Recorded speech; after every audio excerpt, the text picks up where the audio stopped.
Yung bukal guys, yung tubig galing doon sa bukal. Na kung saan yung bukal na yun, simula doon. Punta ron. At doon sa dulo. Sa puno ng mangga na yan, doon sa dulo pa. Punta siya dito. Yun guys. Yung tubig na dumadaan dito, galing yan sa bukal guys. Ito naman ay medyo bumabaw siya dahil yung mga lupa na galing doon sa taas, doon sa pinanggalingan ng bukal, ay pumupunta rito. Ayan, pupunta riyan. Yan, hanggang dito. Dito na pupunta yung mga lupa, kaya medyo bumabaw siya guys. Matagal na rin kasi hindi ako nagpunta rito, kaya hindi dito na nahukayan. At saka ganun din, yung mga tanim ko na mga gabi, nakadawala. Nagkapurod-pud. Anong nangyari? Yung nakita ko pala may ano dito, kambing no? Kambing. At maliban sa kambing, Kwaresma pati, tag-init. Kaya yun, nakadawala yung mga gabi na, yung ginugulay na laing. So yun. So yan guys. Yan yung tubig galing sa bukal. At nilagyan ko dito ng simento. Kasi nung nakaraan na yan, pag napunta ko riyan, nakuha ko ng tubig, napadilig, nalubog yung pako dyan So nilagyan ko ng simento. So okay na yan guys. At yung mga tubig naman na yan, dito punta doon sa dulo. Sa dulo may nagbubuhay naman ng mga isda, pero galing sila dito guys. Siguro may ibang daanan pa. Dito ko isa itong daanan ng tubig na dumadaan dito sa amin kubo guys. At dito naman yung kubo namin, Serrano family. Simpleng kubo ko guys, simpleng kubo.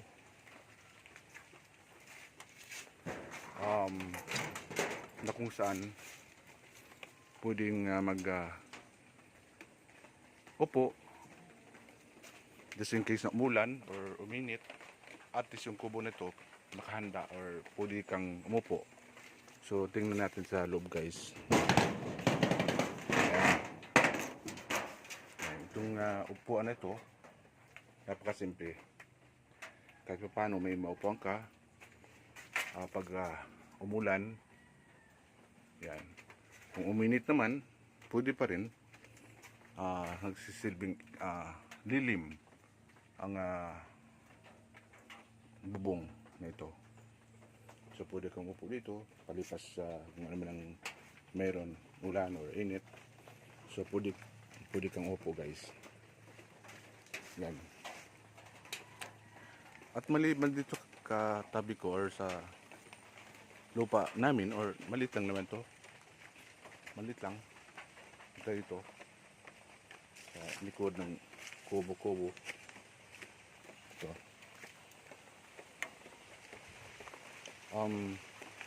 May mga saging din kami. Ito, kasaging. Tapos mayroong nyug. Ito guys. Nyug na kung saan laging namunga. Yan Kailang hindi ko na paginabagan yung bunga kasi kinukuha ng mga gustong kumuha. So yan guys. So matagal na kasi hindi ako pumunta dito, mga ilang buwan na. So kaya nangyayari yung walang nawala yung mga gabi, bumabaw yung tubig na galing doon sa bukal. Yan guys, talagang bumabaw siya. Danan tubig dito bago siya makarating doon sa dulo. Yan galing dyan doon, punta riyan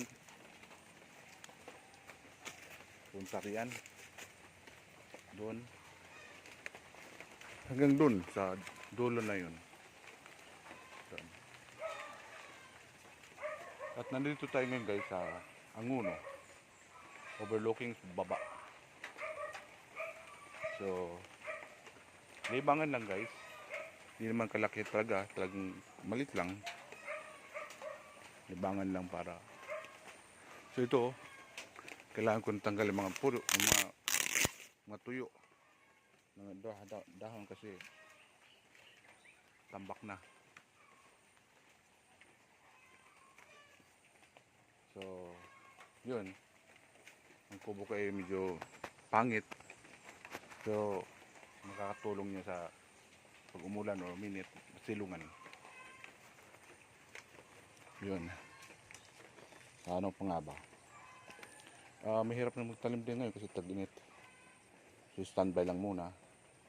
Ito mga to na nagsitubo, yung mga dami or damo, tatanggalin ko yan guys, na kahit papano ay hindi para ako nakadala ng itak. Yan.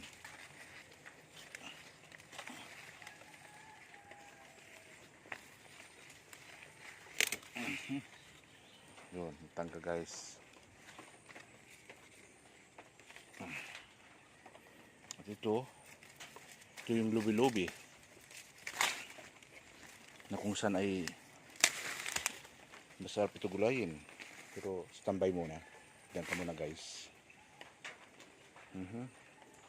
Para kahit paano ay hindi masayang yung oras natin. Time is gold. Dito tanggalin natin to. Wala tayong dalang itak, pero common sense lang guys. Boy Scout. Yan. Kailangan malinis para kahit papano hindi masayang yung oras natin. Hindi ka nga time is gold. So do not waste your time. Kasi sayang. Doon lang ako yan. Okay. At least yan. Okay. Ito pa guys. Kailangan ay may pakinabang yung natin. Kahit pa paano matanggal ang damo. Yan.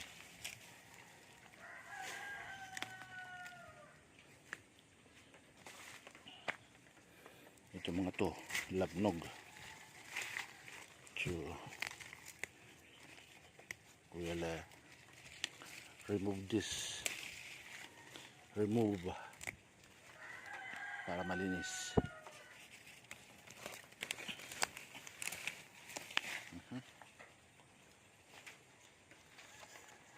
Ito yung ginagamit o ginugulay ng mga taga Bicol. Iyan natin ito. Kuya, yan. Mo ka na.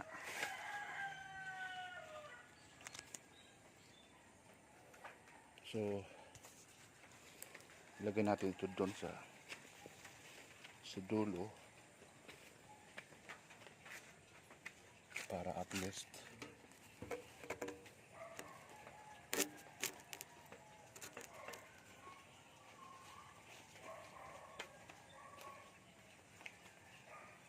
makalinis muna.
So, salamat guys. Salamat sa panood. Thanks so much for watching. God bless us all. Magandang araw sa atin lahat.